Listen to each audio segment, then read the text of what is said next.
Барсам, бүкіл Боранбаевтар семьясы кабинетінде отыр екен. Талғат Боранбаев, Қайрат Боранбаев, және Марат Боранбаев.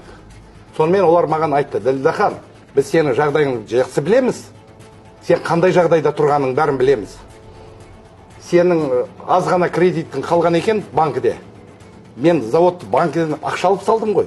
20 миллион доллар ақша салдым сол заводқа. 7 жыл салғам сол заводты. Арзым айттым, бір 2 миллион, 3 миллион доллар қалған кезде, олар маған айтты: сен деді, сен аман кетем десең, аман кетем десең. Осы қалған кредитті деді, біз өзіміз атымызға аударып аламыз, сен кете бер деді, болды деді. Ал егер де олай жасамайтын болсаң, білесің не болатын деді. Менде амал қалмады. Ойландым келіп, үйге келіп ойландым.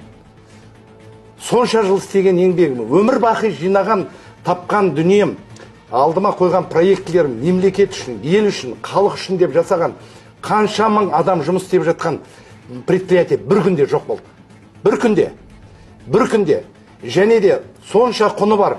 Сол кездегі коммерческий бағасы 50 миллион, 60 миллион доллар тұратыны сондай 50 гектар жерге салынған предприятиені 50 миллион теңгеге қол қойдырып алды.